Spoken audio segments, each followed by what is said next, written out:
मोको कहाँ ढूंढे बंदे हम तो तेरे पास में, ना मैं देवल ना मैं मस्जिद ना काबे कैलाश में। और कई तरह की लोकोक्तियाँ, कई तरह की पंक्तियाँ एकदम विद्यमान हैं, चारों ओर पड़े हुए हैं। और इससे ये साबित होती है कबीर साहब का जैसा कि कहना है कि हमें कहाँ ढूंढते चल रहे हो भगवान के बारे में। उनके जो भी पुजारी हैं, प्रेयर करने वाले लोग हैं, उन सब से विनती की जा रही है, कहा जा रहा है कि आप हमको कहाँ खोजना चाहते हो, कहाँ पर आप हमको खोज रहे हो। मंदिर में, मस्जिद में, गुरुद्वारा में, कहीं पर भी हम नहीं हैं, हम तो तुम्हारे ही पास हैं। अब इसके कई गलत और सही अर्थ लगाए जाते हैं। अब देखिए, इसका मतलब ये भी नहीं कि हम मंदिर न जाएं, मस्जिद न जाएं, गुरुद्वारा न जाएं, सब जगह जाने हैं। और कबीर दास ये भी नहीं कह रहे हैं कि सबको हटवा दीजिए और सिर्फ आप अकेला रह जाइए, ऐसा भी नहीं कह रहे हैं। इसका मतलब बहुत अलग है। इसकी मतलब जो निकल रहा है, इसका जो भाव है वो बड़ा ही अजीब तरह का है, उसे समझने की जरूरत है। उन्होंने क्या कहा कि ना मैं देवल ना मैं मस्जिद ना काबे कैलाश में, हम तो आप ही के पास में। हाँ, हम कहीं पर भी नहीं हैं। सबसे पहले कहीं ढूंढने की कोशिश मत करो, सब जगह पर हम हैं। लेकिन सबसे पहले तो तुम उठ कर के जो खोजने की कोशिश कर रहे हो कहीं भी, वो गलत कर रहे हैं। पहले तो हम आप ही के पास में, और आप ही के पास में जब हैं तो खोजने की ज़रूरत ही कहाँ है। फिर तो आपको अपने पास में ही जो चीज़ मिल रही है उसको निकालने के तरीके, जो टेक्निक हैं, जो टूल्स, औजार और यंत्र हैं, उसको भिड़ाने की ज़रूरत है, उसको लगाने की ज़रूरत है। फिर हम जाएं क्यों? उनका कहना ये है, हम आखिर अंदर क्यों नहीं खोज रहे हैं, अंदर क्यों नहीं ढूंढ रहे हैं? हम चारों बगल भागते चल रहे हैं, दौड़ते चल रहे हैं। हाँ, ऐसा नहीं है कि वहाँ नहीं, हर जगह भगवान तो एवरीवेयर प्रेजेंट है। लेकिन सबसे पहले जो भगवान ने आप ही के अंदर में एक पावर दिया है, एक ऐसी पावर जो आप डिसाइड करते हो, जो आप ही के अंदर है, आपके वर्क पावर को डिसाइड करता है, आपके स्ट्रेंथ को डिसाइड करता है, आपके सही और गलत फैसले को डिसाइड करता है। What went wrong, what went right, इस चीज़ को बताने वाला एक महान पावरफुल जो चीज़ है, जिसको उपनिषदों में बताया गया है, अनोरनियान महतो मह्यान, अनोरनियान महतो मह्यान आत्मस्य गुहायाम। मतलब कहा गया कि वह अणु के से भी छोटा है, बहुत छोटा से छोटा, और इस शरीर रूपी गुहा के अंदर, हृदय रूपी गुहा के अंदर जो है से वो समाहित है। और उसको हमें ढूंढना, और ढूंढने के जो तरीके हैं, जो मार्ग बताए गए हैं, वो आखिर सही मार्ग क्या है, हम कैसे ढूंढें, हमें ढूंढने की ज़रूरत है या हम उसे फीलिंग करने की ज़रूरत है, तो हम कैसे फील करें। तो देखिए, इस चीज़ को हम थोड़ा सा आपको डाइवर्ट करके ले चलते हैं भगवान बुद्ध की ओर।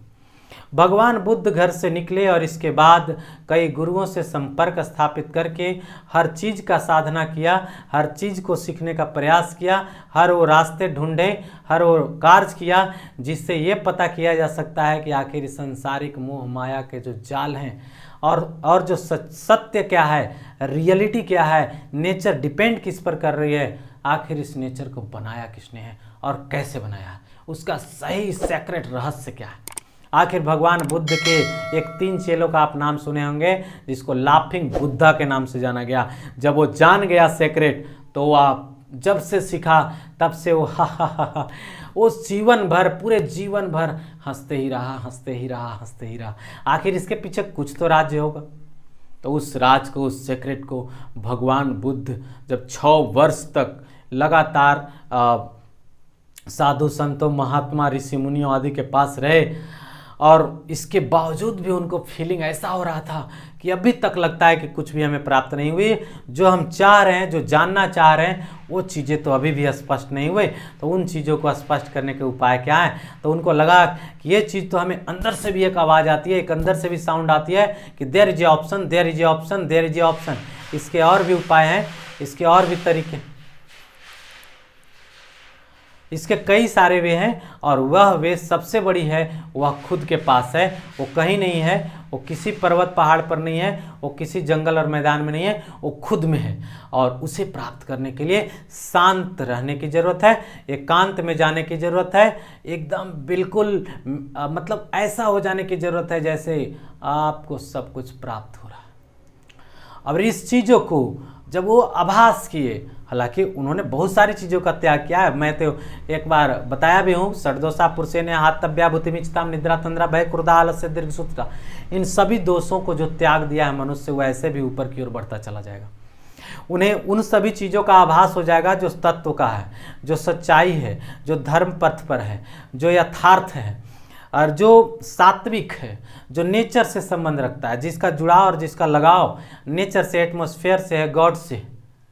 तो भगवान बुद्ध ने तो बहुत सारी चीज़ों का त्याग किया है ना, उन्होंने क्या नहीं त्याग किया होगा, हर चीज़ का त्याग कर दिया होगा। और तब इन सभी चीज़ों का त्याग करते ही हमारा जो शरीर होता है वो पवित्र हो जाता है, बिल्कुल साफ स्वच्छ हो जाता है, बिल्कुल एकदम हर चीज़ों को एक्सेप्ट करने के लिए तैयार हो जाता है, नेचर के साथ बिल्कुल जुड़ जाता है, एकदम कनेक्ट हो जाता है, उसकी ज्ञानेंद्रियाँ बिल्कुल नेचर को एडेप्ट करने लगती है। और ऐसे करके जब उन्होंने पाया कि मुझे जहाँ पहुँचना है वहीं पहुँचना ही है, तो मैं तो जहाँ हूँ वहीं हूँ और वहीं पहुँचना ही है, तो फिर इसमें टाइम क्या लगेगा।